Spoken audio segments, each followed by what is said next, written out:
Ladies and gentlemen, my name is Josiah Henderson and welcome to the program.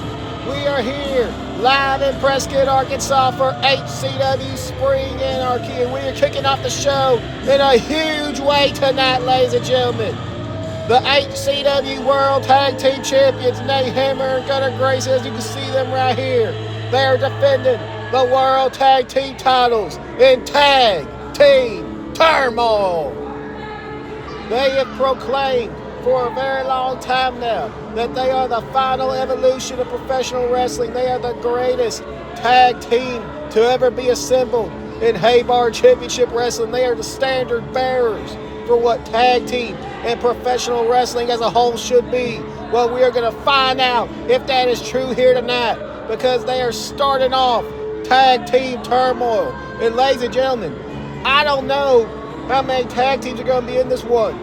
Old Josiah Henderson has not been granted the information of how many teams are going to be in this contest. What teams are going to be in this contest? It's all a mystery to me. It's all a mystery to the fans here in Prescott, Arkansas. And most of all, is a mystery to the World Tag Team Champions, Omega.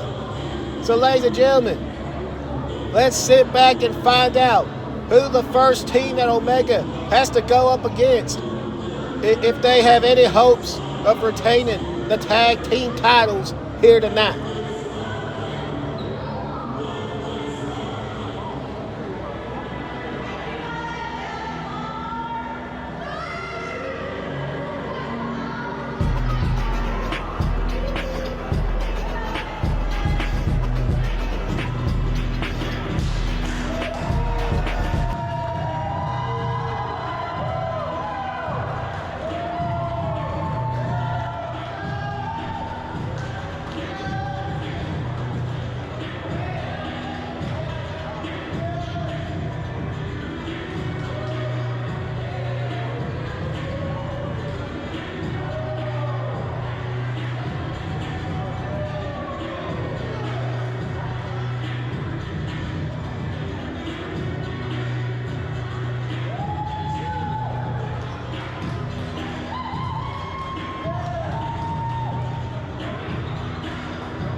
Well, all right, ladies and gentlemen, this should be a very interesting start to tag team turmoil here. The newest team here in Haybarn Champion. Wait a minute!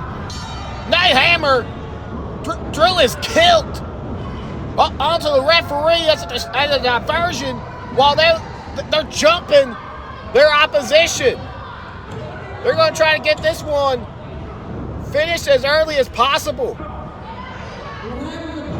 Which, I mean, is smart strategy. I don't like the strategy. I think it's very opposite of what Omega try to proclaim themselves to be.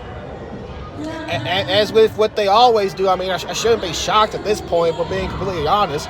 But still, it's smart strategy nonetheless for Omega to jump Sin and Paxton before the bell even rings. It's smart of them to do that because, I mean, like I said, I do not know, how many tag teams are going to be in tag team turmoil tonight.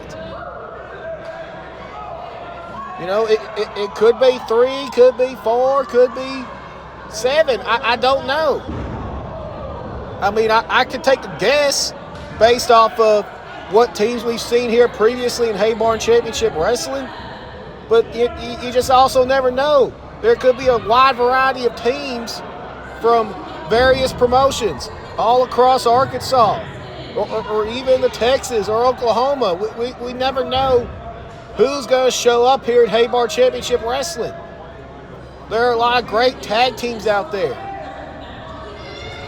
Which is why, for Omega to proclaim them such as the best of them all is, quite a statement, if I do say so myself. But Omega is hoping to prove that statement true here tonight if they can get through all of the teams in tag team turmoil. As Nate Hammer, Nate Hammer's trying to bait Paxton Spears in. Wait, Nate Hammer's telling us to hush, so I guess. What a shot right there to young Sin. And now sizing him up again. Another chop. And now to tag the Gunnar Grayson. We know Gunnar Grayson and Sin have had their issues in the past, although albeit that being singles competition over the International Championship. Little bit of a rivalry renewed here, this time in the tag team division. Gunnar Grayson and Nate Hammer coming up on their second month as tag team champions. They won the titles back in February at Valentine's Vengeance in a triple threat contest that also featured Carnage and the Day Lunas. Omega that night, as referee Dalton issuing the count on Gunnar Grayson, in full view of the referee, he was holding the ropes right there. But that night in February, on February 14th of this year, 2026, Omega fulfilled what was a long time coming, a prophecy in the making by winning the HCW Tag Team titles. And they successfully retained the titles last month against the establishments Joey Knight Jr. and Aaron Black, albeit through some chicanery, some circumstances of a masked man that we later on found out was none other than Leslie Lorenzo, who we haven't seen here in months in Haybarn Championship Wrestling. But albeit that is made, that is not the focus of this match right now. The focus of this match is the fact that Nate Hammer is dominating. He's asking for some assistance, and he's getting the assistance, some extra leverage on this figure four. Now, Gunnar Grayson, while the referee's dealing with Paxton, getting his licks in, stomping on Sin. As Nate Hammer, he doesn't care. He'll take a pinfall, submission, a pass out. He'll take anything from this figure four as long as it eliminates Sin and Paxton from this tag team turmoil match, so that way they can get to the next team. As again, Sin getting his shoulders up. He's got to be careful And once again, Nate Hammer, this time the referee sees it. I feel like that should force a break on the hold. But that is referee's call. That is a referee's discretion right there. But in old Josiah Henderson's opinion, that should force a break. As Nate Hammer now. Oh, breaks the figure four leg lock to. I mean, once again, referee's discretion. He's saying it wasn't. He's saying the leg did not drop in, the downstairs area. Referee said it hit the abdomen, so we have to believe the official. That's Sin pushing back on Gunner. Sin trying to show some fight here as Paxton is crying out for the tag. Sin trying to make sure Gunner Grayson stays down so he can even get the tag. Oh, beautiful enziguri right there. I don't know how smart that was considering the damage done by Nate Hammer to Sin's leg. And you're seeing it right there. Sin can't capitalize on a cover or a tag, but he finally gets a cover. 2 count.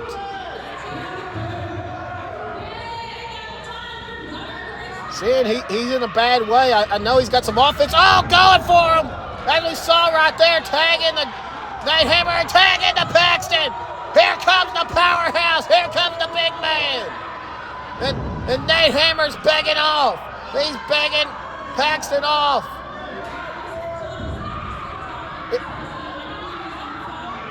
Referee's calling a gunshot. I couldn't see any vantage point from the camera angle I had. But I have to assume, based off the referee's call right there, he was right there in front. He would have seen otherwise. Nate Hammer begging off Paxton, but goes for a cheap shot to now once again put the match in their favor. That's Gunner Grayson now. Excuse me. I forgot. Mr. Gunner Grayson would love to be, recalled to as Lord Gunner Grayson. But he was screaming, "Oh, Lord," after that scoop slam by Paxton Spears. And cartwheel splash by Paxton. Oh, only a 2 count though. Only a 2 count. Sin and Paxton, the Arklatex Patriots, they almost eliminated the tag team champions Omega right there. Paxton just using that raw strength. Oh, shish. Oh, Gunner blocked it. Gunner blocked the chop. And now just raining down fisticuffs. Paxton took too long. Oh, calling to the crowd, asking them for the chop. And Gunner taking advantage of that tornado DDT right there. And he makes the tag to Nate Hammer. Frequent tags by the tag team champions. That's smart. That way neither man gets too winded for when the next team comes out, if they are, to make it past Sin and Paxton. See, even if Sin and Paxton do get past Omega, they're kind of in a predicament here because Sin, as you can see, he's still trying to recover in the corner after the beating he's taken so far. And right now, Paxton Spears is taking one heck of a beating of his own. Whereas Omega, if they're able to get past Sin and Paxton right now, I say they're sitting pretty because of them frequent tags. Neither one of them have really sustained any long-term damage of any kind of period of time throughout this contest so far. As once again, going back to the tags, Nate Hammer tags in Gunner Grayson. And Gunner, making sure Sin stays down. So Sin is no longer a factor in this contest. As soon as Sin got up on the apron, Gunner Grayson was right there to take him back down. And now referee is trying to get Nate Hammer out of the ring. And wait a second.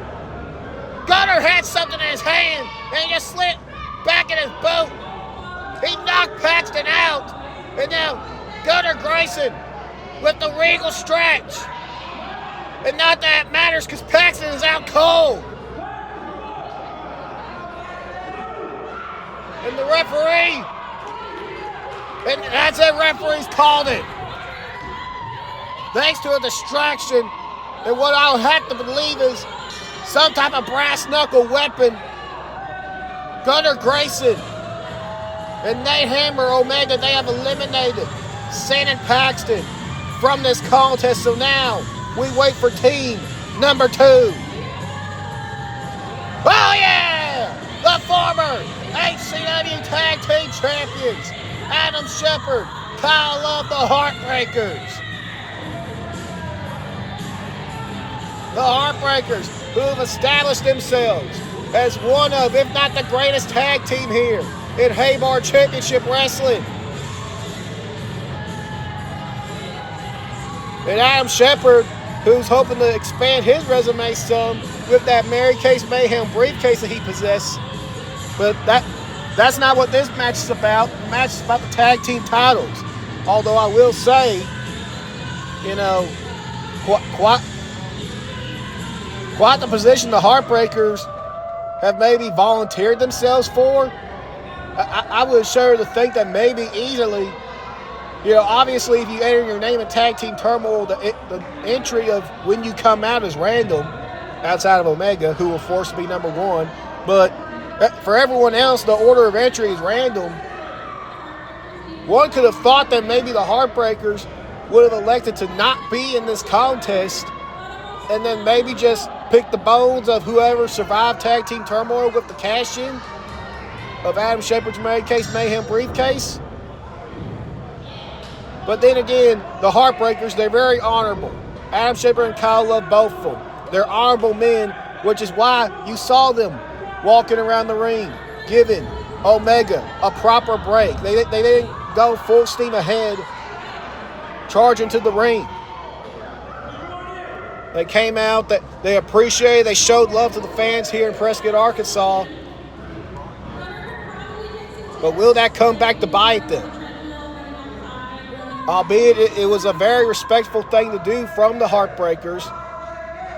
Is that going to be something that bites them in the butt later on in this contest? As Gunnar now trying to toy with Kyle Love. You know, on this test of strength, he keeps wanting to change which arm he goes for. And decides for a kick to the gut. I should not be surprised whatsoever. As Gunnar now looking to wear down Kyle Love. And honestly, ladies and gentlemen, when you're in this type of match, putting on wrestling holds to wear down your opponent is the smartest strategy you could probably have. Because the exertion of energy that you are putting out versus the damage you are giving to your opponent, it's tremendous when you compare it to everything else. You know, put it on a sleeper hold for a couple minutes does way more damage than, you know, a few sidewalk slams in a row or a few body slams, or even like right now what Adam Shepard's doing as he's going for the 10 punches in the corner. Well, he stopped at 3. I guess he was thinking about that energy exertion like I was just talking about.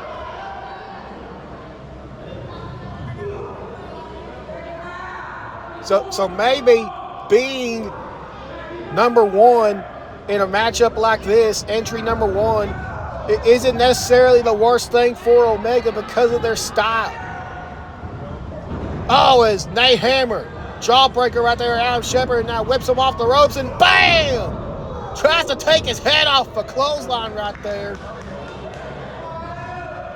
And now, like I said, because think about it, folks. Really think about it. Nate Hammer right now, comparatively to similar moves to what he just did, the running clothesline, or even something that's more signature of Nate Hammer, spinebuster. Nate Hammer is doing way more damage right now by applying pressure to the throat, the neck area of Adam Shepard, and having all that weight on him, while also not expending nearly the amount of energy. But Adam Shepard, let's not get it twisted, folks. Adam Shepard, a very technically sound wrestler as well, but Nate Hammer using his experience. And wait a second, Kyle, look out, Kyle. Oh, Kyle gets dragged off the apron by Gunnar Grayson. Omega looking to use their cheap tactics to keep themselves in tag team turmoil. This is team number 3 that has entered the matchup. The second team that Omega has had to face. Omega started off this matchup. They started this match off with Sid and Paxton. And now we have the Heartbreakers out here. The Heartbreakers looking to bounce back after... Oh, come on, referee! Come on!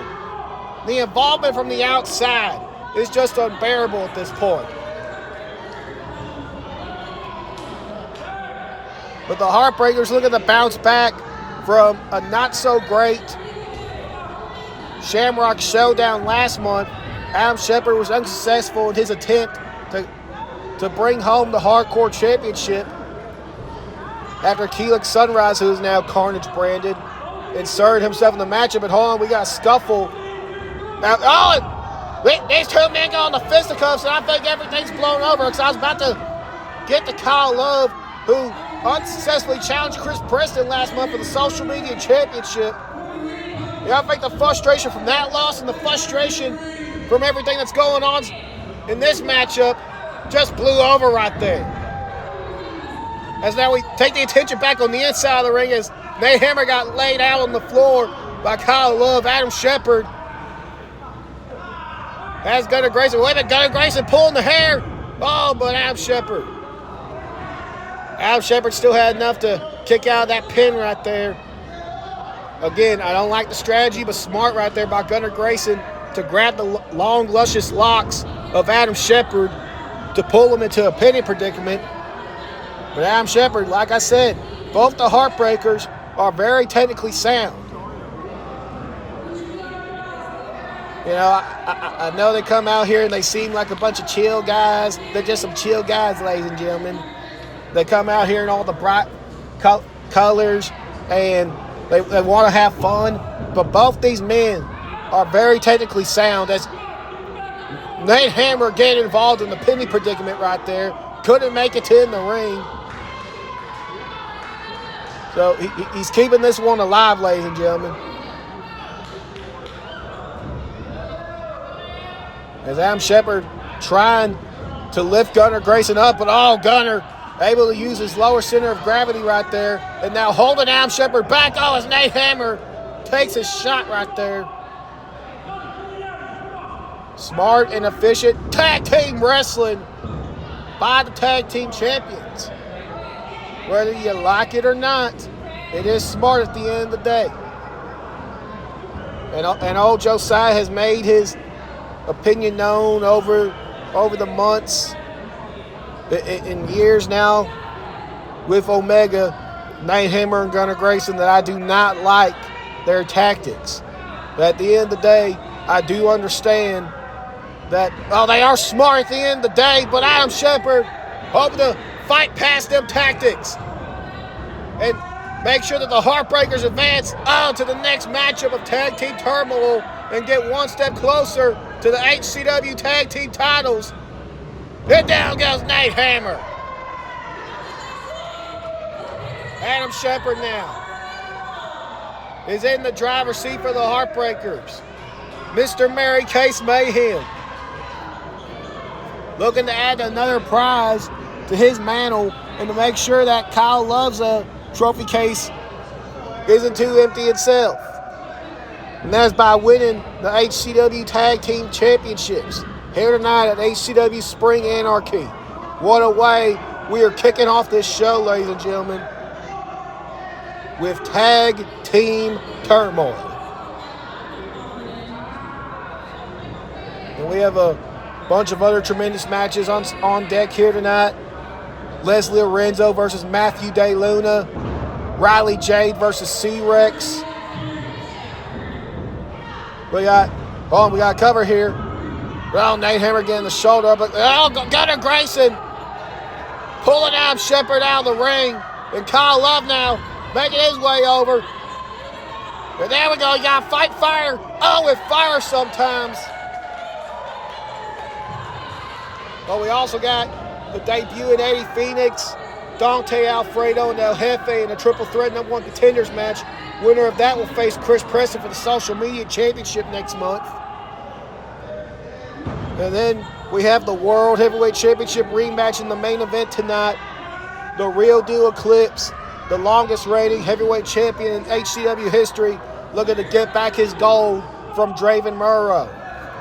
All of that is tonight, but what a way that this show would start if the Heartbreakers took away the tag team titles from Omega. And it's looking like we're going to get closer and closer to that, folks, as Nate Hammer. Gunnar Grayson's laid out on the floor. Nate Hammer can barely get himself up. He's crawling to that rope. He's shaking it. And Adam Shepherd maybe just picking the bones here. There may not be much left of Nate Hammer. Wait a minute. Nate Hammer, wait a second. Wait a second, ladies and gentlemen. Hold your horses. Nate Hammer's feeling a little dog in him. Nate Hammer has still got that dog in him. The former hardcore and two-time heavyweight champion.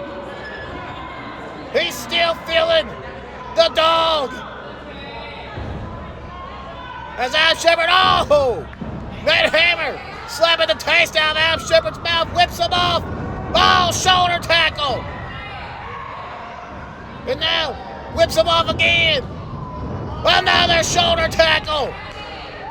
Gunnar Grayson is standing in the back. He is confused. He does not know what is going on.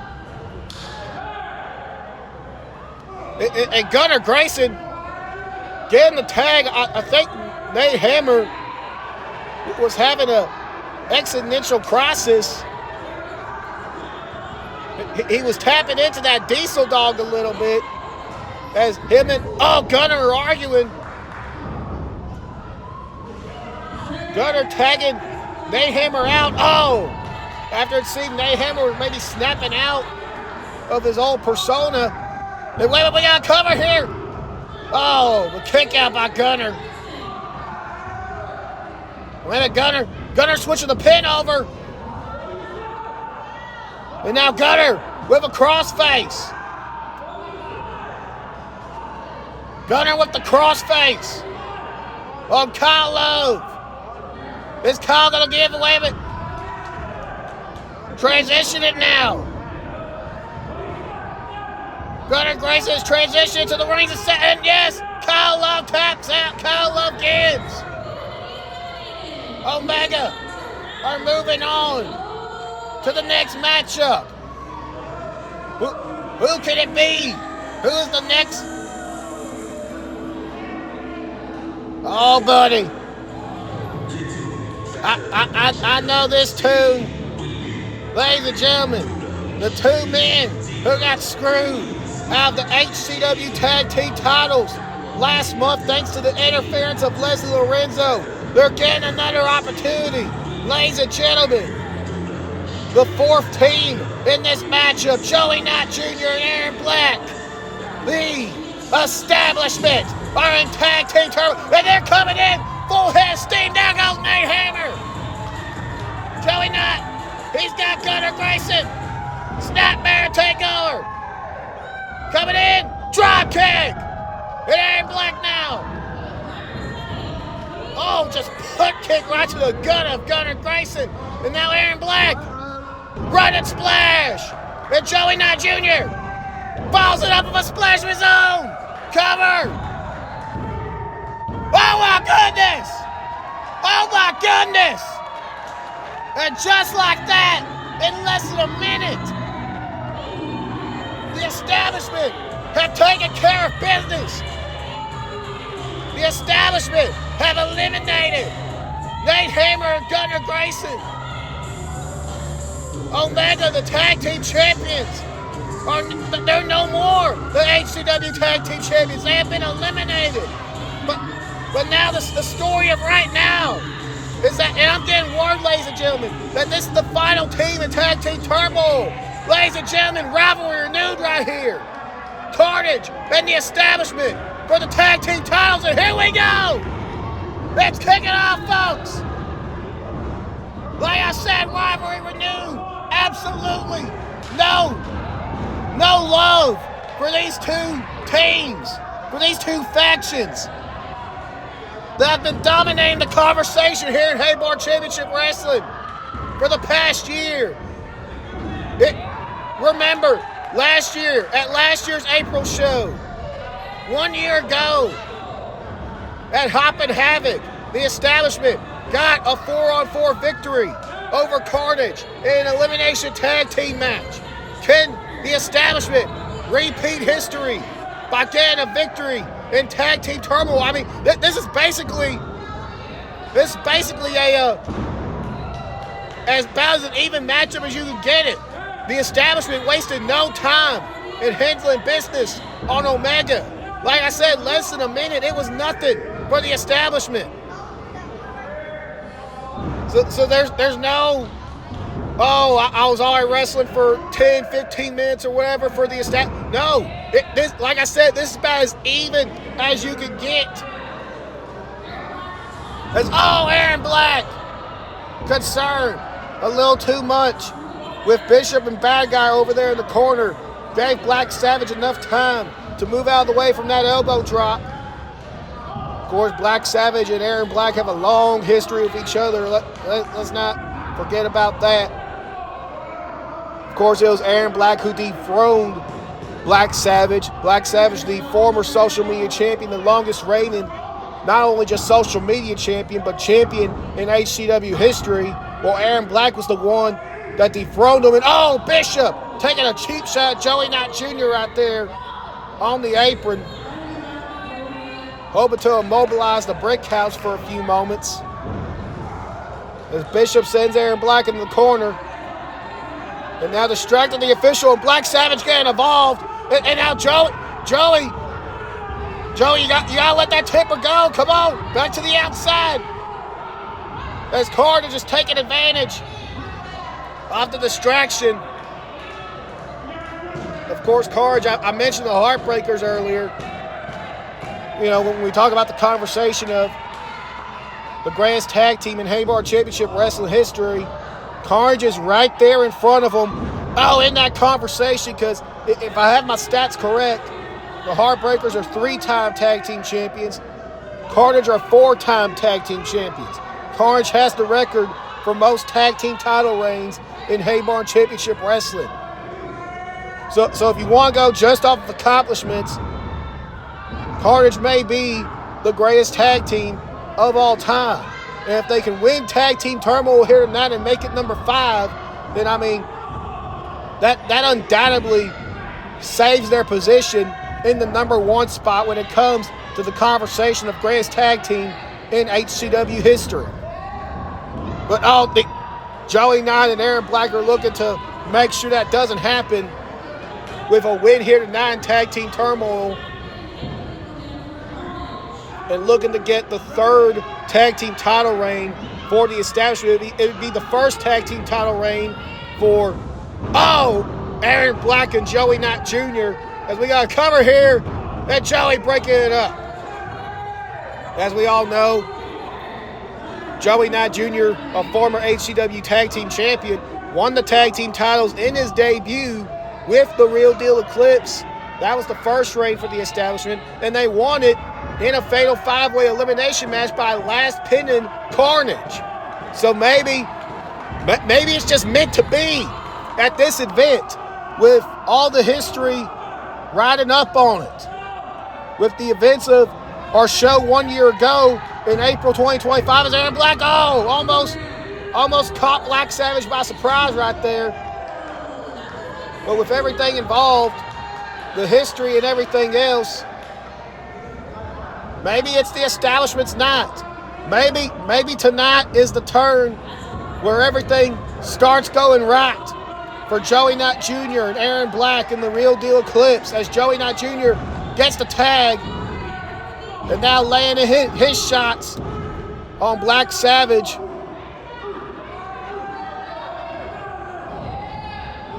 Just pummeling Batman in the corner. Joey Knight taking a playbook out from the Carnage book. You know, takes those couple of second breaks so that way the referee breaks his 5 count, but then continues the beatdown. We've seen Carnage apply that multiple times. So, hey, little tit for tat here as Joey Knight Jr. and Aaron Black, they're going a stomping. It's a stampede here in Prescott, Arkansas here tonight as Joey Knight Jr. and Aaron Black just making Black Savage beg for mercy. And now they're dragging him out to center. But Joey's called for something. Oh, assisted moonsault right there. The cover. 1, 2. Oh, kick out by Black Savage. This one is not over just yet, folks. Carnage is still in this one, just like the establishment in this one. It is all on the line in this tag team matchup. Like I said earlier, folks, when Carnage came out to the ring, I got the notification that this is the last tag team in tag team turmoil. Speaking of taking things out of the Carnage playbook, Aaron Black sizing, Joey Knight Jr. out to take a page out of the Black Savage playbook. And now Joey Knight Jr., Black Savage is desperately trying to fight off Joey Knight Jr., but couldn't do it. Joey Knight Jr. wrenching on that arm for a Fujiwara armbar, and now he's trying to reach back for the other arm. Wait a minute, bad guy's on the apron, and Joey did not see it till it was too late. Bishop, and now Aaron Black following after him. We got a brawl on the outside. There goes Aaron Black into the ring post. Joey was distracted by what was going on the outside, and Black Savage took advantage by raking Joey in the eye. And now Black Savage doing his vintage maneuver right there. Black Savage is showing Joey Knight Jr. how it's done by attacking all the extremities, one stomp at a time, slow and methodical. Is Black Savage. Black Savage, the only Grand Slam champion in Haybarn Championship Wrestling. Wait a minute, hold on! More involvement on the outside between Aaron Black and Bishop. But Black Savage, the only Grand Slam champion in Haybarn Championship Wrestling history, as Black Savage now wrenching in that crossface. Is Joey Knight Jr. going to give? Is Joey Knight Jr. going to tap out to the crossface? As Joey trying to roll. Joey was trying to roll Black Savage over, but Aaron Black got in there just in time to break things up himself. And Savage now looking to make work. But Joey, jawbreaker right there. Caught Black Savage. And face first goes Savage into the turnbuckle. And we got a tag. And now Joey and Aaron are calling for something. Chop right there to Black Savage. And now Aaron, shish. Aaron with a chop of his own to Black Savage. And now Aaron Black. Again. Just whipping him. But Black Savage not taking too kindly to that. Chopping Aaron Black himself. Trying to get out of the establishment corner. And now Black Savage, mercifully for himself, making the tag to Bishop. Double headbutt to Aaron Black. As now Carnage have reset the table here, and they are now in control. And Bishop taking off that glove, which can only mean one thing. Bishop's got Aaron Black in the corner.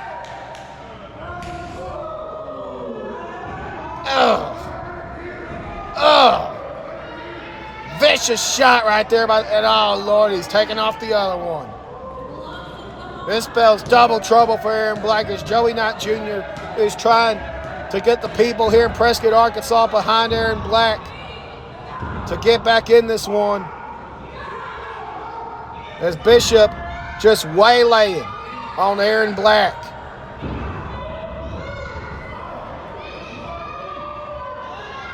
And this could be the telltale sign of as Aaron trying to get the Joey, but Bishop with a German suplex.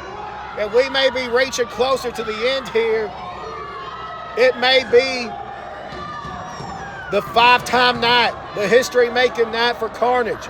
Carnage may break their own record with the tag team titles if things keep up like this. And shoulder first goes Aaron Black into the ring post. And now again, Bishop distracting the officials.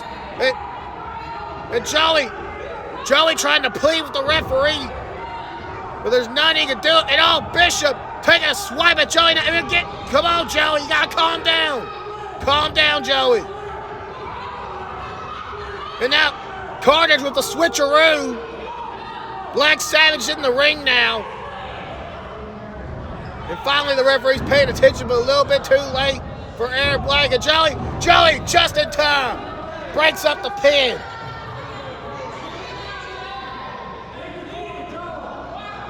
Joey made it just in time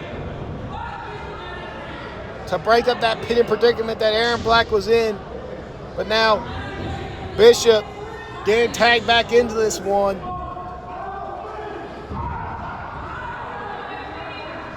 And Carnage has the advantage in any capacity because, like I said, this matchup basically started even Steven. With both teams pretty much being fresh out the gate with the way the establishment came in there and eliminated Omega. But if Carnage has the advantage in any way, is that they have more experience teaming with each other in tag team competition, and they just have more experience in general. The establishment, we know that they're a faction, they always have each other's back, but they really don't team a whole lot. Both men go down from the double clothesline right there, and that may be the moment in the match that turns the tide for the establishment. Wait a minute, hold on. I heard something. Wait, Joey Knight Jr.'s getting off the apron. And if I'm hearing the conversation correctly, that's Leslie. But Black Savage from behind. It all sends Joey Knight Jr. face first in the ring post. And Aaron Black's looking for Joey. Joey's not, and I was right. That no good son of a gun, Leslie Lorenzo. We know Joey Knight Jr. gave Lorenzo the pass. And, Carnage dropping Aaron Black right there. 1, 2, 3, now. Come on. Of all the ways they could have won it. Like that. Carnage makes history. They break their own record and they're 5-time tag team champions. All because of a distraction from Leslie Lorenzo. But ladies and gentlemen, what a way to kick off HCW Spring Anarchy. Tag team turmoil was just as advertised. Absolute turmoil. And it ends with Carnage as your new HCW World Tag Team Champions.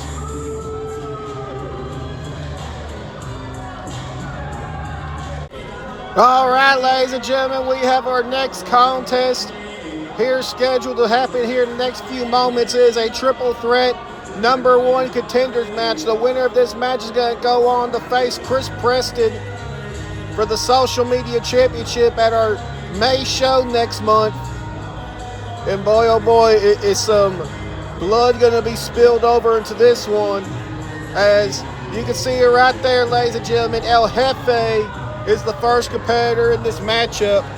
But also in this matchup, we have El Jefe's former protege, his former tag team champion partner, Dante Alfredo in this matchup. And then we have a wild card thrown in the mix with the debuting Eddie Phoenix. So a lot of interesting variables in this one. But before we get this matchup underway, I'd like to shout out our sponsors here at Haybarn Championship Wrestling. Those sponsors being Shaylee Ray's Boutique and Haybarn Automotive and Diesel Repair. Shout out to our lovely sponsors here at HCW.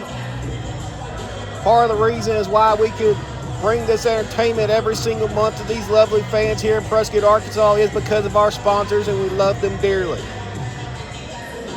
As El Jefe has now made his way to the ring for this triple threat contest. And I tell you what, folks, I say Eddie Phoenix, who's going to make his debut here now as a wild card because of the blood feud going on between. Oh, hold on.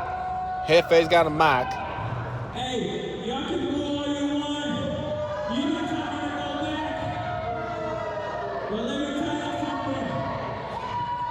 Now I finally make sense when y'all wanted that idiot in the White House.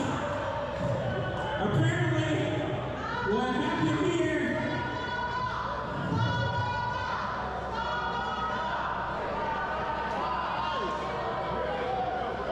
Apparently, what happened here, they caught a little. Let's just say it makes all sense why you immigrants voted for that idiot. Now tonight, I get a chance to become a #1 contender for the social media title, which means once I win this match, once again, I will go on to make history by becoming the first Mexican to win the social media title. So whether you like it or don't, that's how it is. I see everyone Mexico! Well, now that El Jefe is done spewing his guts out to the audience here, as he likes to do every single month, ladies and gentlemen, you are about to see here, as we see on this tie-intro on the screen, Eddie Phoenix, ladies and gentlemen, making his HCW debut.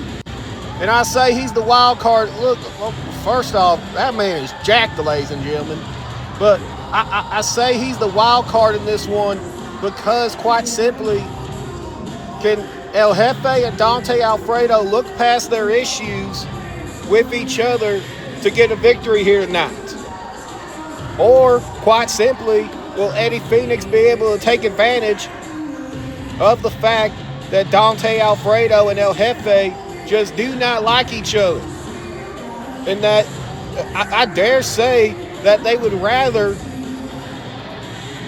make sure that they injure or permanently maim the other person rather than get a victory. They may be more satisfied with the fact that, hey, the other person didn't win. So Eddie Phoenix could very well have I wouldn't say easy path, ladies and gentlemen. I definitely wouldn't say that, but he could definitely have a lightened path, a lightened load here to become #1 contender for the HCW Social Media Championship, which, ladies and gentlemen, that would be a tremendous statement. Your first night here in Haybarn Championship Wrestling, you become #1 contender for one of our top titles. That right there would be incredible. As, ladies and gentlemen, Dante Alfredo is on the scene, ladies and gentlemen. A new man with a new lease on life. And it is good to see. You know, I have sung the praises of Dante Alfredo for a very long time right now. Dante Alfredo is a very talented individual. He was just led astray, led down the wrong path by El Jefe. And now he is free. A free man, like I said, is Dante Alfredo. And the sky's the limit for him now that he is no longer under El Jefe's thumb. But is the blood feud, is the bitter feelings between Dante Alfredo and El Jefe, is that going to hinder both of these men's further progression in their career? Or is it the weight being lifted off that both of these men needed?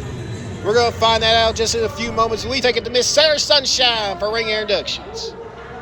All our wrestling fans, as you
Well, all right, ladies and gentlemen, we got ring introductions our way for this one.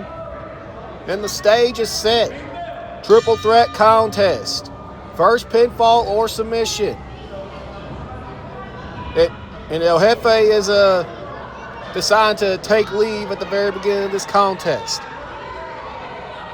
And Eddie Phoenix telling Dante Alfredo, hey, you better not be worried about him. You better be worried about me. The strength showed off early on right here by Eddie Phoenix. I said it earlier in the entrance, that man is jacked. All right. So it does not surprise me at all that he was able to shove Dante Alfredo off and make it look easy. And that's not a shot at Dante Alfredo. But Dante Alfredo showing some of his technical abilities right there. And El Jefe's got to be careful. I doubt it would happen this early on in the matchup, but you never know in a professional wrestling contest. Eddie Phoenix could very well tapped out from that side headlock right there. It's one of those things like, not likely to happen, especially this early in the contest, but it's something that definitely could have happened. As El Jefe now, he sees Dante Alfredo is down, and he's telling Eddie Phoenix, like, hey, how about you take a step back for a second and let me handle my business. And Eddie Phoenix, more than obliging to El Jefe's request. Oh! But Eddie Phoenix, Lord! Eddie Phoenix, Lord, El Jefe in with a false sense of security and dropped him with a suplex right there as Eddie Phoenix now is in control of this matchup. And he's going for the cover here. Quite a cocky cover right there.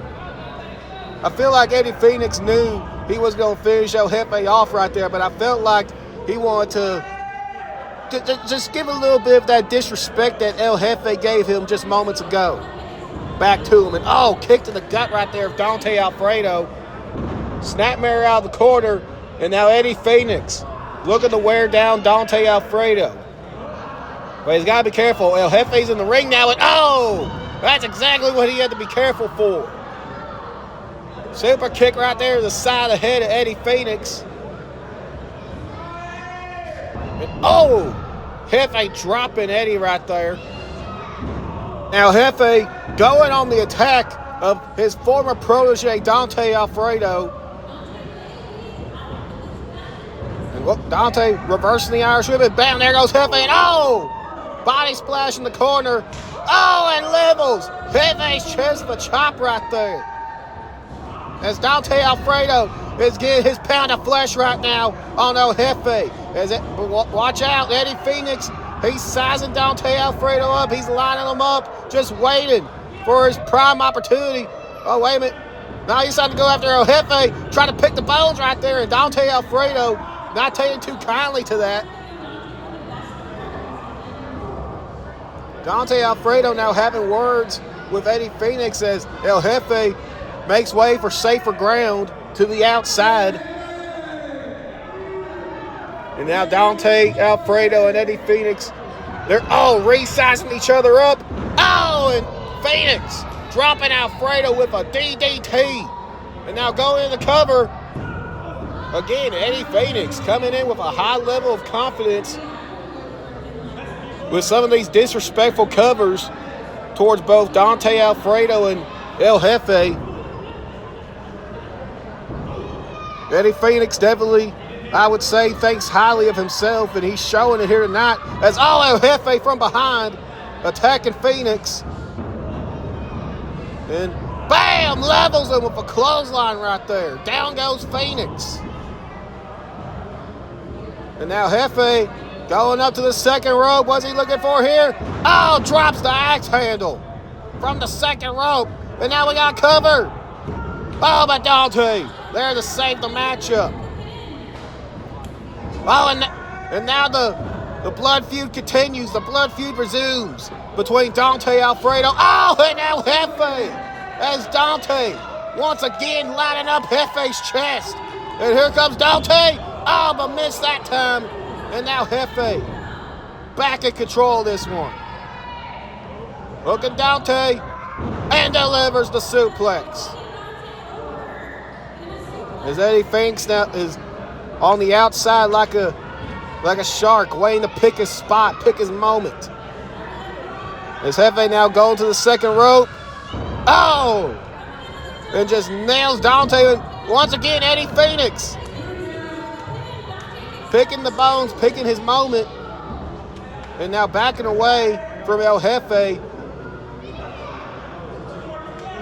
And now El Jefe and Eddie Phoenix trying to have conversation here. Maybe they're looking at some sort of a alliance here. Maybe El Jefe's using Dante Alfredo as a bargaining chip.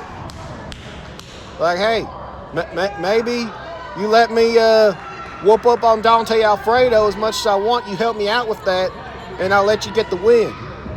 I don't know. I can't read lips, but that sounds like something. That El Jefe would say. But then again, just because Jefe said it, I want to trust him. I presume Eddie Phoenix got that feeling. From El Jefe. That's what a move right there. El Jefe and Eddie Phoenix dropped Dante Alfredo, hung him up to dry on the top rope right there, and then Eddie Phoenix using El Jefe as a weapon and dropped him on top of Dante Alfredo. That's Phoenix now. Has El Jefe and Dante lined up. Corner splash by Phoenix. Down goes Jefe. And here comes another one for Dante Alfredo. Phoenix taking both men out. And Phoenix, he must be feeling good about himself. He must feel like he has this one in the bag right now. As Jefe's dispersed of himself to the outside. Referee checking on Jefe as Eddie Phoenix just playing with his food here when it comes to Dante Alfredo, but he's given the former social media hardcore and tag team champions a little too much time. As Phoenix saw Jefe get back in the ring and decided to get on the attack, and now he has both men exactly where he wants them. He's looking at Jefe again, and Jefe using the referee to help get himself out of the way, pulled up on his shirt to help get him out of the way. But Phoenix making sure to grab El Jefe like right there he is, but Dante had too much time to recover. And now Dante going up on the offense of Eddie Phoenix. Hip attack to take down Phoenix. And now Dante, here comes Dante. Splash in the corner of Jefe. And now Dante Alfredo has control of this matchup. And here comes, Dante. How's that for a little disrespect? A little payback on Eddie Phoenix. And here comes Dante, Bronco Buster once again, now to his former mentor. And Jefe's in a world of trouble. Gets whipped to the other side. And Dante Alfredo, I think he may have hurt himself coming in. In one of those Bronco Busters. He was looking a little ginger after that first one. And Jefe using the referee as a diversion. And Jefe lining up Phoenix now. Phoenix blocked the shot and delivered quite the haymaker to Jefe. Scooping a slam. And now Phoenix was going to try to go for the cover, but Dante rolled to the apron. So Phoenix took a little too much time trying to gather himself. Dante Alfredo's on top now. And Dante going for a submission here. Single leg Boston Crab. This could be it, folks. Eddie Phoenix could very well give up right here. He's dragging him away from the ropes. Smart by Dante. Wait a minute now, Jefe. Jefe's also locking in a submission. But both men and Phoenix taps out. But both Dante and El Jefe had submissions. What does this mean? Who's the #1 contender for the social media championship? Is it Dante Alfredo or El Jefe? I mean, Dante definitely has a case because he was the first one to apply the submission, but we can't be for sure that if Phoenix was tapping out from the pain of the crossface or the pain of the single leg Boston Crab, or there's a combination of both, and referee Sean doesn't know what to do here. But Jefe and Dante, they're going at it, folks. Jefe and Dante are going at it. It turned into a hockey fight post-match here as Jefe whipping Dante to the outside. My goodness, what chaos. Well, ladies and gentlemen, as we got everything settled to the back and we try to figure out the story, the situation on the #1 contendership for the social media championship, we head into our next contest, which, speaking of blood feuds, as we saw earlier with El Jefe and Dante Alfredo, we enter another blood feud with Leslie Lorenzo and Matthew DeLuna. Unfortunately, this is not the first time we are seeing Leslie Lorenzo here tonight. I wish I could say it was, but unfortunately I can't. Because as we all know, a mystery man back at Valentine's Vengeance in February and Shamrock Showdown last month attacked Joey Knight Jr., cost him his non-title opportunity against Chris Preston, and then cost him the tag team titles last month of Shamrock Showdown. We found out last month after a post-match beatdown on Matthew DeLuna that the masked man was none other than Leslie Lorenzo. Well, also as we know, at HCW's air promotional show with SSW, Joey Knight Jr. won the SSW Heavyweight Championship. And Joey Knight Jr., he told Leslie Lorenzo, you know what, I got bigger things to worry about, and clearly you have issues with Matthew DeLuna to resolve, so I'm going to let you have the pass. Just don't get in my way again. And Leslie Lorenzo did not heed that, and he screwed over Joey Knight Jr. in the establishment once again in tag team turmoil earlier tonight, and good Lord, he's got a microphone.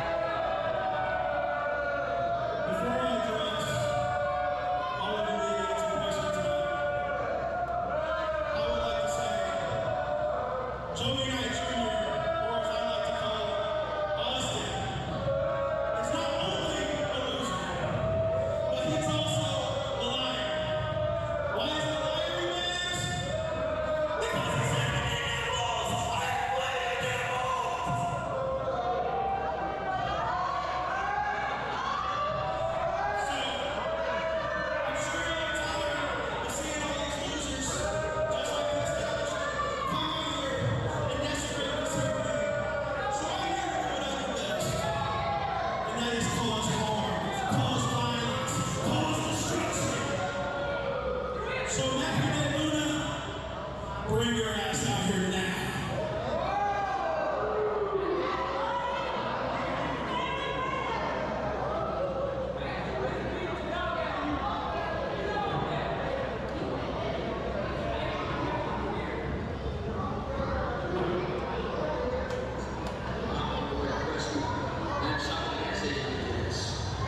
Now that I'm all filled up, I just got back in the car, and my car won't start. The battery's dead, and I have no way to prove it, but I know it was Leslie. Leslie, I don't know what your overall skill is, but this isn't going to keep me down. This is temporary, so I may not be there tonight, but this ain't going to come as a cruise. Tonight, you're not going to have a day off. I don't know what Haybarn keeps your wrestling board directors has planned. I don't know what Billy Hall has planned, but I may not be there, but tonight will not be easy for you. So Leslie, I'll see you next time. I don't know when or where I'll see you next, but just focus on sight. And you know why? Because it's true.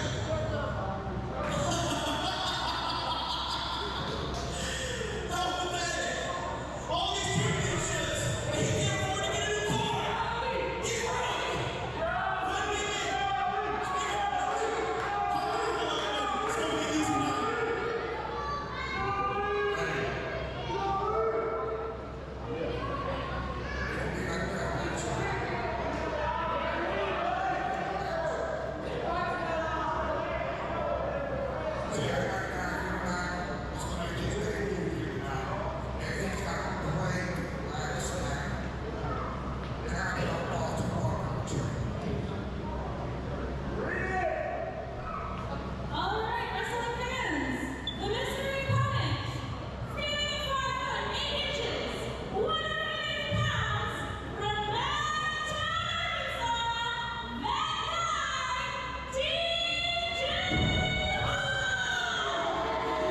Wow! What a development here, ladies and gentlemen.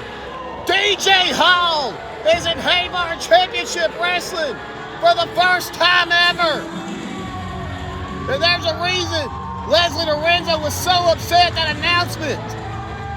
Because him and DJ Hall, you can see he's crashing out in the ring. Leslie Lorenzo and DJ Hall have a history and it's not friendly. But what a development, ladies and gentlemen. Matthew DeLuna cannot be here tonight because of some car troubles he is having. Whether Leslie Lorenzo had anything involved with that or not is to be found out. Leslie thought he was going to get a free payday, an easy night off, but that is not to be as we take it to Miss Sarah Sunshine for ring introductions.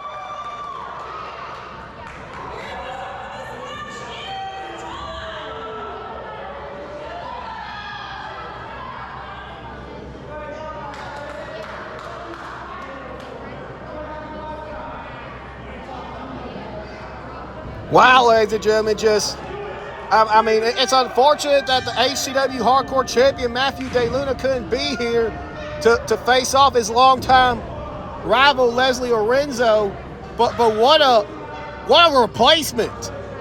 Something just as good. That guy, DJ Hall.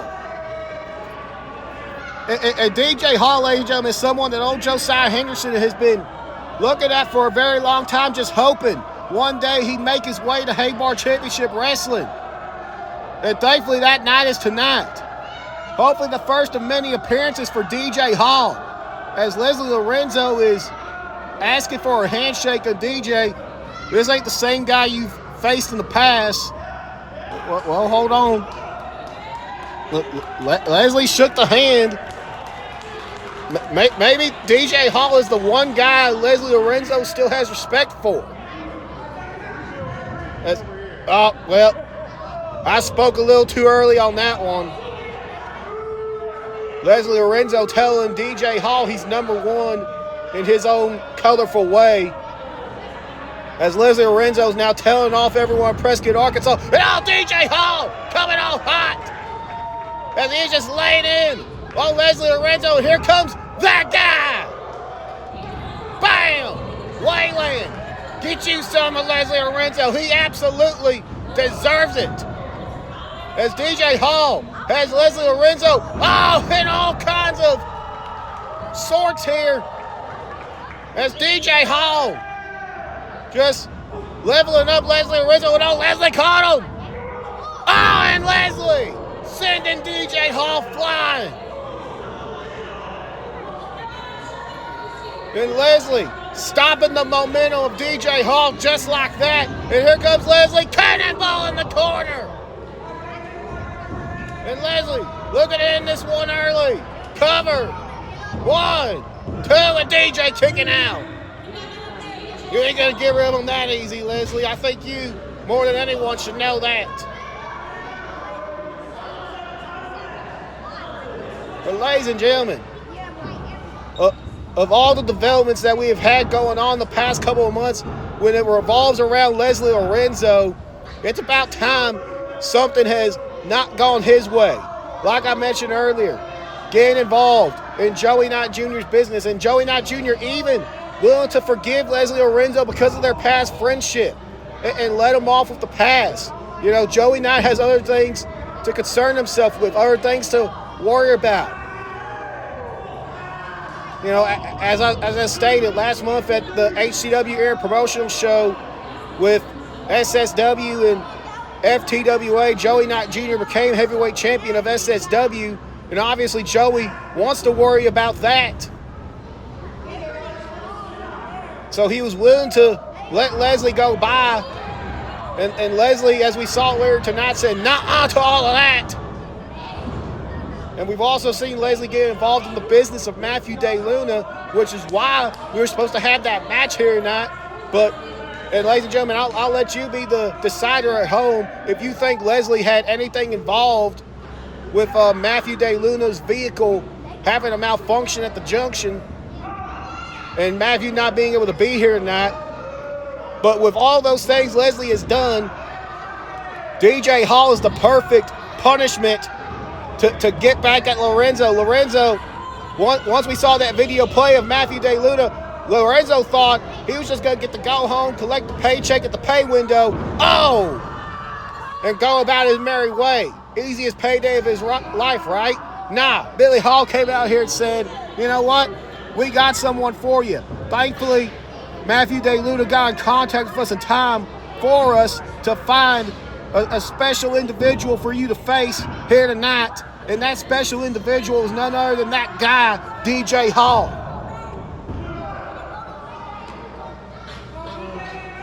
As DJ fighting back here against Leslie Lorenzo. Lorenzo trying to use his power on DJ Hall, but DJ using that pirouette flag. Oh my goodness! Springboard blockbuster from the second row to Leslie Lorenzo. I told you, DJ Hall, he's I was about to say he's that guy, but he was indeed that guy that went flying from the pounce by Leslie Lorenzo. As it seems like any time DJ Hall strings along some sort of momentum with the amazing athleticism and acrobatics he has, Leslie Lorenzo just snuffs him out.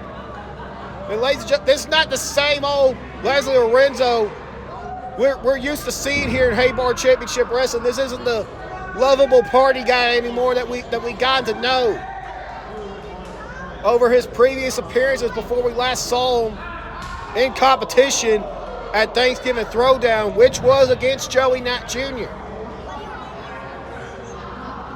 It's not that same Leslie Lorenzo anymore. This Leslie Lorenzo, he's got one heck of a main streak on him. A tank, as he likes to describe himself as. And he has sure been proving that so far in this matchup.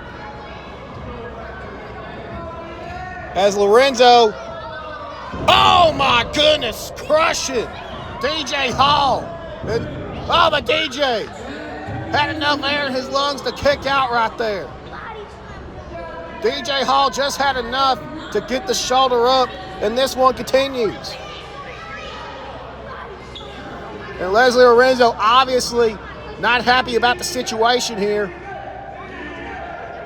Coming in expecting to face Matthew DeLuna, and then he's expecting to, get a free night off and collect the winner's purse at the pay window.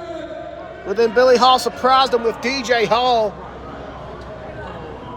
And this could go from a tremendous night for Leslie Lorenzo to an embarrassing night for Leslie Lorenzo. I mean, imagine how Leslie Lorenzo would feel if, his first match back at Haybarn Championship Wrestling, and once again screwing over Joey Knight Jr., doing what apparently he loves doing the most at the moment, and that's getting one over on the brick house. And then, of course, like I said, whether you believe he was involved in Matthew DeLuna's situation or not, Leslie Lorenzo had to be riding on cloud nine here tonight. But imagine all of that coming to a screeching halt if DJ Hall is able to get the victory here tonight over Leslie Lorenzo. As Leslie, he's got DJ hooked for something here. Going for a power bomb. But DJ's fighting back, ladies and gentlemen. Dropping the bombs on Leslie Lorenzo. And DJ Hurricane Rana, beautiful right there by Mr. Hall. And DJ off the second. But Leslie caught him. And Leslie now. Mitch and knuckle driver. And no, DJ Hall kicks out. DJ Hall is still in this one, ladies and gentlemen. This kid has a ton of fight. And ladies and gentlemen, if this is your first time seeing DJ Hall, ladies and gentlemen, I know you are not disappointed. DJ Hall, one of the hottest prospects in independent wrestling, was trained at Flatbacks by Sean Spears and Tyler Breeze down in Florida. This kid has a lot of potential. And he could realize some of that potential here tonight by getting a win over the Tank Leslie Lorenzo. But it may not be looking like that case. Well, wait a minute. Oh, DJ fought out of it, drop kick to the back. And now DJ Hall, ducks under the clothesline. Oh, it comes flying in. DJ Hall taken down Leslie Lorenzo. Shotgun drop kick by DJ Hall. And DJ now, ducks the line again. Sling blade by DJ Hall and Lorenzo.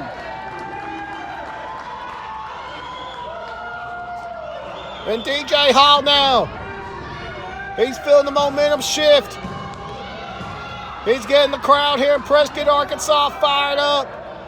And DJ Hall going to the tippy top.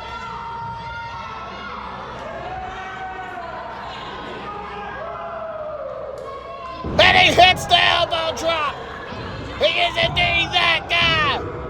I was about to say, he is about to claim the ultimate spotlight with a victory here tonight in his Haybarn Championship Wrestling debut. But that spotlight is just going to have to hold off for potentially a few more moments. There's DJ Hall. He's sizing up Lorenzo. Waiting for him. There's DJ hooking him. Maybe go for sliced bread. Leslie countered it. Leslie caught him. But DJ, he's fighting some more. Fights out it again. Backstabber. DJ Hall is figuring out counters to avoid Leslie Lorenzo. Wait a minute. Leslie caught the tights. It just clubs DJ in the back of the head with that clothesline. Taking DJ Hall out.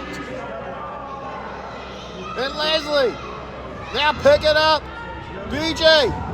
Knee strike by Leslie. And this one may be it, folks. Lorenzo. This new attitude of his. This new aggression that he is showing everyone here in Haybarn Championship Wrestling. DJ slapping the taste out of his mouth. DJ was getting taunted by Leslie Lorenzo, and Leslie didn't take too kindly to that. And now Leslie, Kishi driver. Cover, 1, 2, 3, and that is it, ladies and gentlemen. Leslie Lorenzo is victorious over DJ Hall. What a statement win by Leslie Lorenzo. But I gotta give the credit still to DJ Hall. What a debut by DJ Hall. But ultimately, the victor gets all the spoils. And the spoils are going to Leslie Lorenzo. Wait a second. Come on, Leslie. Ain't that enough that you won the match? Haven't you proven the point? Come on. He shoves senior official Todd. And Todd's calling for some help. He's going to get some help, all right. At the brick house. And Joey's had enough. Joey Knight is finally getting himself some of Leslie Lorenzo. We got the referee corner out here. Referee Sean and Dalton. They're dragging back Joey Knight Jr. They're trying to hold him back. They're trying to calm him down. And Joey, he's trying to understand. Leslie coming in. And Joey, they're going back at it. The referees are calling for some more help. And we're getting it, folks. We got the whole locker room coming out here. The locker room is coming out here to separate these two men from each other. Aaron Blackie's trying to talk some sense to the Joey.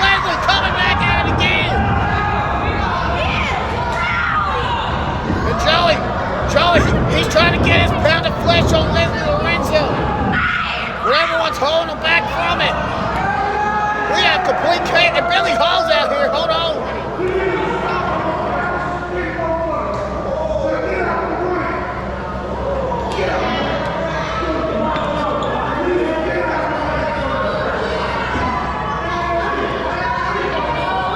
I'll be, ladies and gentlemen.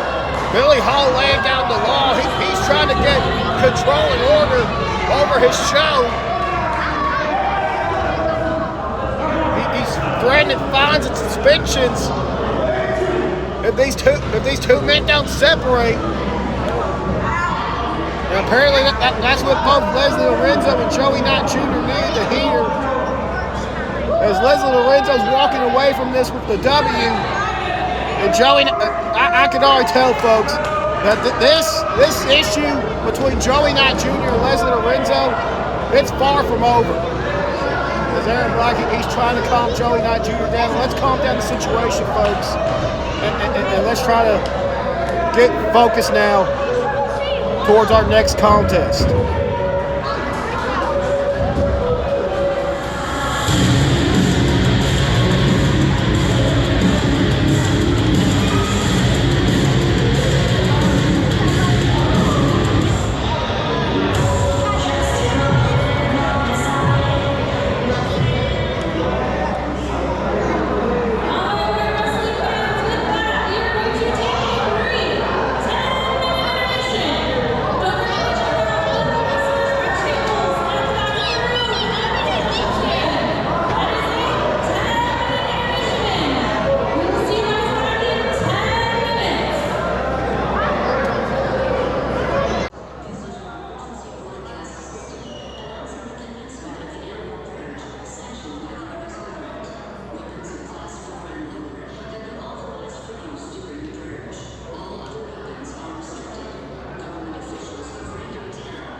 All right, ladies and gentlemen, official Dalton has reluctantly checked both competitors, ring introductions out of the way, and Uncle John Carnation scared for his life to ring the bell as C-Rex is coming over there to the man that he ring the bell, and official Dalton is scared for his life to referee this match, and I don't really blame him, to be quite honest with you.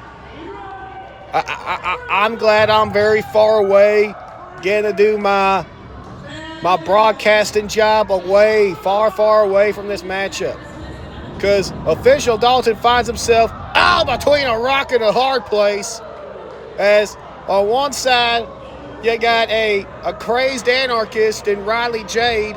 And then on the other side, you got someone who I'm not entirely 100% positive if she's 100% human, if that's 100% human DNA that lives within C-Rex, because as the name states, you know, she is vicious, she's intimidating, and I'm not entirely sure, you know, maybe she comes from a family of very intimidating,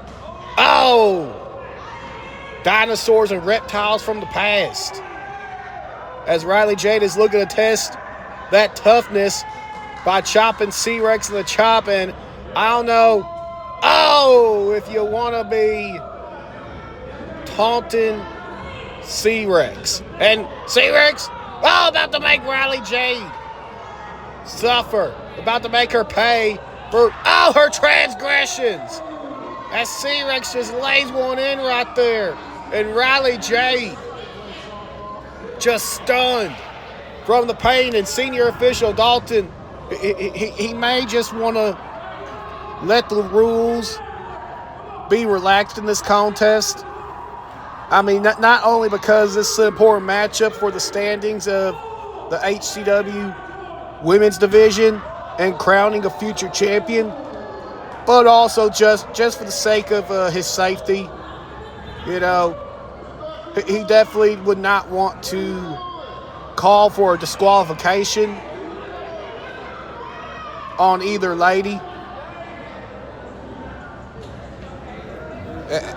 As once again, C-Rex, being a little perturbed at official Dalton, had to check him, had to make sure he was staying in line. As Riley Jade went to the eyes to try and get back in this matchup, Riley Jade, who we've seen plenty of times here at Haybarn Championship Wrestling, with her recent successes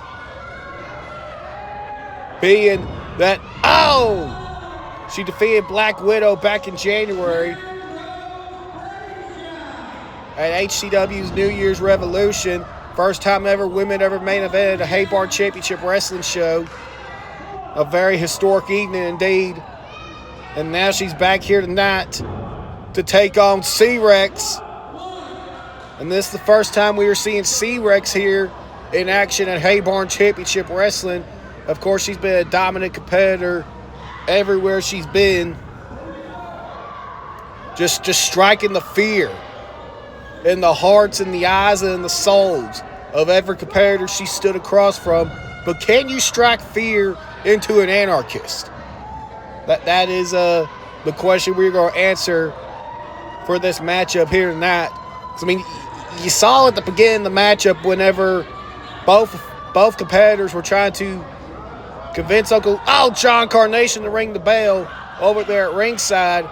Riley Jade was in a playful mood. I mean, right now she's in a I'm in pain mood, but she was in a very playful, unserious mood when she was asking Uncle John Carnation to ring the bell, where C-Rex was more, deadpan serious, like, hey, you better ring the bell right now type of mood. And that is that type of mood is playing over here into the contest as C-Rex is dominating Riley Jade at this point of the matchup. As referee Dalton getting a little closer than what he probably wants to be with these two competitors to see if Riley Jade wanted to give up. But Riley Jade is getting back into this matchup, folks. Coming in hot and heavy with the attacks. And hip attack right there. And added a little insult to injury, but C-Rex. C-Rex taking a bite. I think she's having a little pre-dinner snack. And the snack was Riley Jade. And Riley Jade not very appreciative that she's going to the outside, take a breather on that one. And official Dalton's not going to say anything about it. And Riley Jade trying to get back into this. Trying to avoid, though. But cannot avoid all for long. The wrath of C-Rex. As she's now begging and pleading off her opponent. It's C-Rex. Petting her. Like she's a plaything. And now back to the biting. Back to the biting. This time to the facial area. And senior official Dalton is begging and pleading for his life. Like I told you, Dalton, you may just want to be relaxed on the rules. Maybe treat this one like it's a no disqualification matchup. Because Lord knows if you try enforcing the rules, you're going to get laid out quicker than Bishop does to you. Or any member for Carnage, that matter. As Riley Jade now return the favor here a little bit on C-Rex. C-Rex getting the shove off on Riley Jade. C-Rex has that power advantage on her. As Riley Jade, Riley Jade was taunting her and telling her, I ain't scared of you. As she took the forearm right there in the center. And now they're just trading shots back and forth. I knew Riley Jade was crazy. I just didn't think she was this crazy. To have an open invitation for C-Rex. As Riley Jade whips C-Rex into the buckle, but C-Rex, catches her with a hip toss right there. As C-Rex with just one maneuver. That's all it takes, ladies and gentlemen, is for one maneuver to put you back on top in a matchup. Especially as a matchup that has been as even as this one. Which some may find shocking, considering how much of an advantage C-Rex would have over the power aspect as she drives the hip attack on a Riley Jade right there. But also don't ignore the fact that Riley Jade is very cunning. Bo is right there using her smarts, using her ring awareness to move out of the way from that elbow drop. As C-Rex is down. But I'm not sure what Riley Jade's trying to do here. I get and understand trying to catch your breath, especially after that hip attack right there from C-Rex. But the beast is down. Stay on top. Continue to wear down the beast known as C-Rex and get you a win. There's Riley Jade now coming from behind. And now she's trying to drag C-Rex out of the ring. But C-Rex not allowing, just pushes Riley Jade into the barricade over there ringside. And now C-Rex coming on the attack. And this is a predicament Riley Jade does not want to be in, ladies and gentlemen. And this is a position referee Dalton does not want to be in. Because he's having to force a count out right here. And all I'm going to say is, if Dalton gets the 10, he better hightail it out of the ring. You can call for the bell while you're running up the ramp, young man. Just my piece of advice to you if it does get that far. There's Riley Jade taking her time on the outside, trying to strategize her next form of attack on C-Rex. But C-Rex trying to fight back, by Riley Jade, like I said, very cunning. You know, she's not afraid to bend the rules or just flat out break them, as long as it results in a win.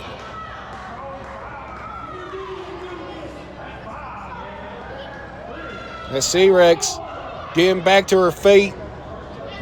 As Riley Jade stalking. It's not too often you see a dinosaur become the prey. As Riley Jade sneaking up and, tackle right there by Riley Jade.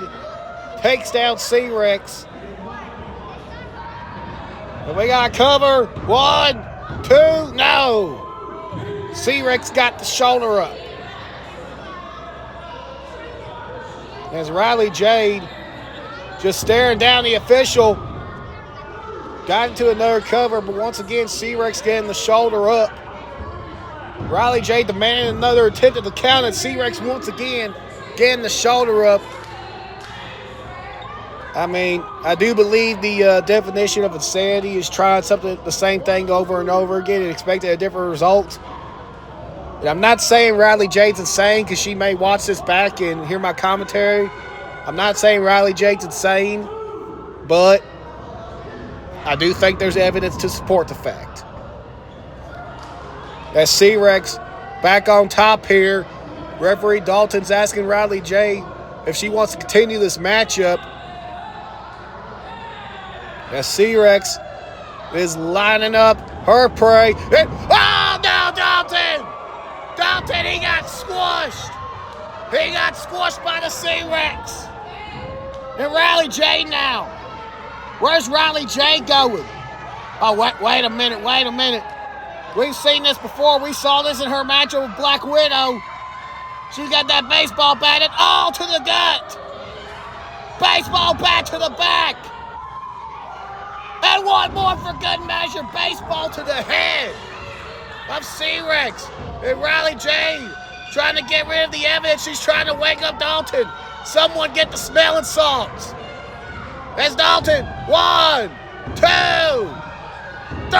Riley Jade is victorious here tonight at HCW Spring Anarchy.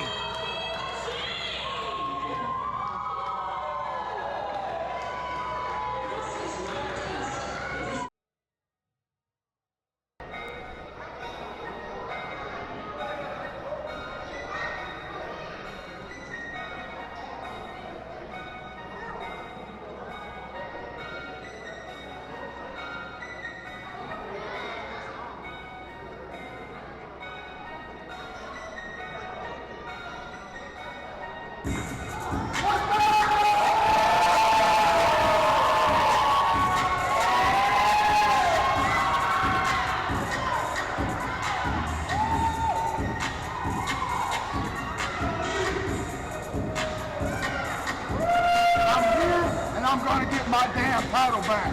Let's go,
All right, ladies and gentlemen, this is our highly anticipated main event, HCW World Heavyweight Championship rematch.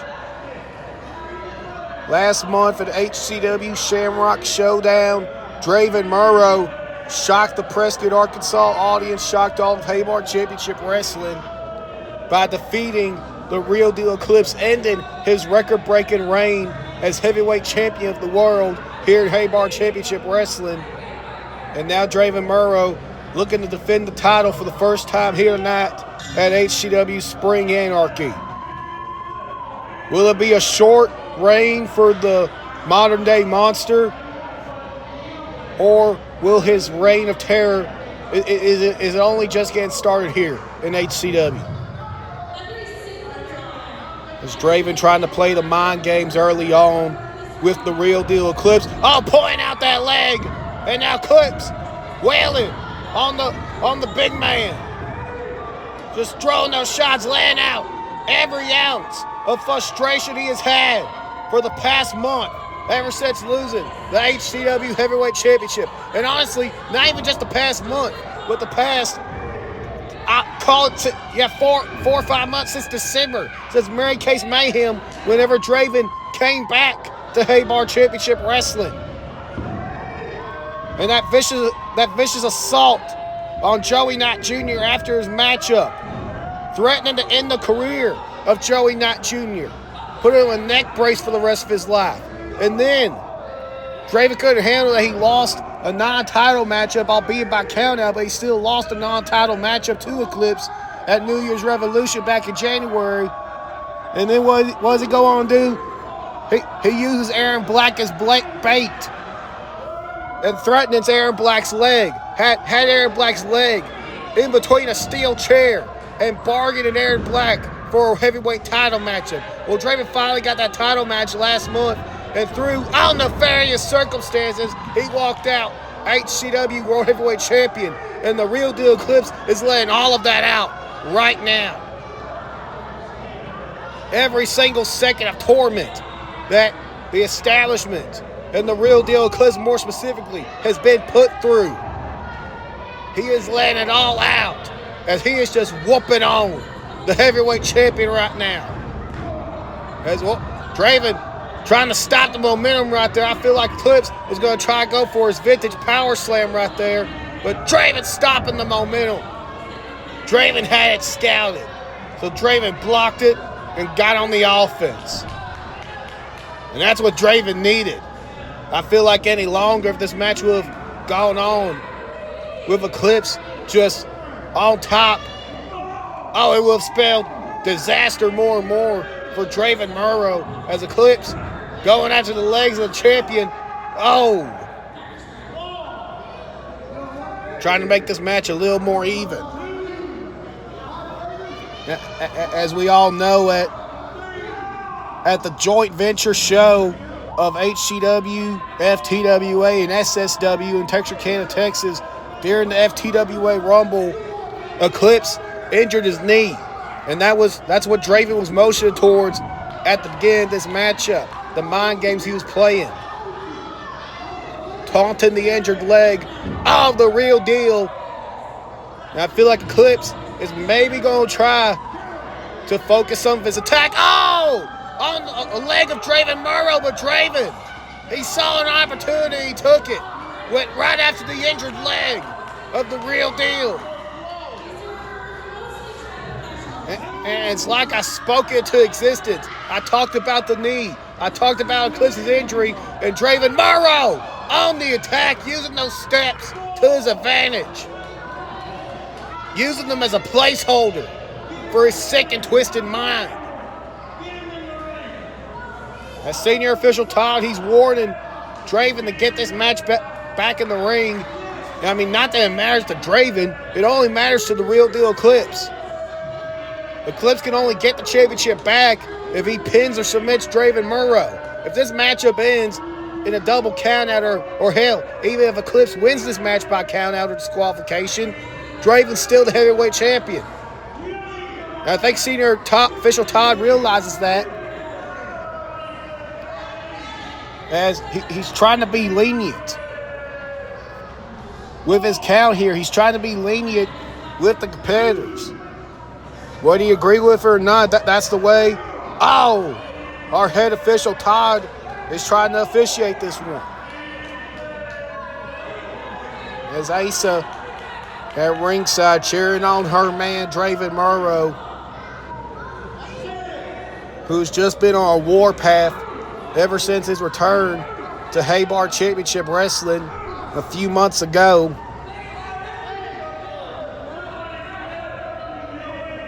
And Draven is just having fun at this point, ladies and gentlemen. He's just having fun with the fact that he has now exposed the injury that the real deal Eclipse has walked into. And of course, I don't know what Eclipse may be wearing under the jeans, but you have to presume that maybe Eclipse has gone into this matchup with no protection. I mean, like I said, I can't see what's underneath, but just from what I'm seeing, I don't see a knee brace, I don't see any taping or any support system for the leg of the real deal Eclipse. And there is strategy behind that, to convince your opponent that maybe the injury isn't there no more, or a rumored injury doesn't exist. But then it puts you in tremendous amounts of danger when that injury is real. And that's the situation Eclipse is in. His injury is real. We all know it was there. Draven Murrow knew it was there. He was pointing it out at the very beginning of the matchup. And we knew it would come to that eventually. We knew Draven would eventually try to find a way to start going after the leg. And you have to figure that the real deal Eclipse would also know that. Which is maybe why Eclipse was coming out so hot and heavy in the beginning of the matchup. Maybe try to end this one before it could really get started. So that way Draven Murrow wouldn't have an opportunity to go after and further injure the leg. Because let's look at it this way, folks. And I know how resilient Eclipse is. We saw it all throughout his world title reign. Eclipse could take a beating. Let's look at it this way, folks. If Eclipse can win the heavyweight championship tonight, how good is that leg going to be for a potential rematch down the line with Draven Murrow? Or even not just Draven Murrow, just any competitor in HCW. How's that leg going to handle down the line? How much damage is Draven Murrow doing to the leg? Long-term damage is what I'm talking about, folks. And that's the unknown factor that we are dealing with right now. And that is what senior official Todd is going to have to be very, very careful with the further this matchup goes along. I know Eclipse has all the fight in the world. And Asa Mourner now. Asa getting involved on the outside and attacking that leg of the real deal behind the referee's back. And at the end of the day, I know Todd would not want to throw this match out. I know he wouldn't want this matchup to end via referee stoppage, because then that puts all the focus on him and his decision making and all the what ifs and everything else that comes with that. But that is a focal point of this matchup that we may be having to think about. That may be an ending that is very well possible if everything keeps up the way it is, ladies and gentlemen. That our lead official here, Todd, he may have to step in and call this for Eclipse. He may have to use his judgment and say, hey, Eclipse, my judgment on this situation is better than yours at the moment, and I'm going to have to call this one and award the match to Draven Murrow. That's a distinct possibility if Eclipse cannot fight back here and get back into this matchup. And I know that's a result none of us would want here, but we just have to look at the facts of the situation. We have to think about reality for a second, and that is reality. Just like the reality is that we are living in Draven Murrow's world right now. We are under the House of Murrow with this HCW Heavyweight Championship reign, as Draven Murrow is now taunting a section of the audience here. As Eclipse, Draven's doing too much talking. Can Eclipse? Oh, Eclipse almost got back the title. And oh, Draven snuffing Eclipse out with a big boot right there. And just like that, and oh, back to the leg. What a vicious stomp right there by Draven Murrow, right to the leg of the real deal. And Draven, he's just having fun here. And I said it before and I'll say it again.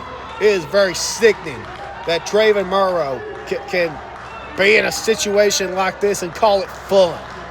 Well, that's the type of individual we are dealing with as our heavyweight champion. As Draven, oh, what a shot to the challenger. And yes, it feels very weird calling the real deal Eclipse a challenger. Spent so long, like I said, record-breaking reign, over 300 days. Spent so long calling the real deal Eclipse the champion. That's what Eclipse is going to get back to. He's going to get back to that championship mentality, that championship fight, if he has any hope of getting back the HCW World Heavyweight Championship here tonight. As Draven, feeling ever confident about the situation he's in, taking some time, once again jaw-jacking with the audience, as Draven Murrow stalking his prey. And oh, what a shot to the real deal. As Eclipse is just hanging dry on the apron right now. And this is where Draven Murrow, this is where he performs best, ladies and gentlemen. This is the style he likes to implement. He likes to wear you down, but he likes to prolong the beating. He likes that layer of humiliation when he's beating you down and he's dragging out the fight. There's probably been moments in this matchup where Draven Murrow probably could have locked on a hold, like a figure four, like an ankle lock, like a Boston Crab, and ended it. Made the champion submit or forced to pass out from the pain. But Draven Murrow doesn't want to end it right now.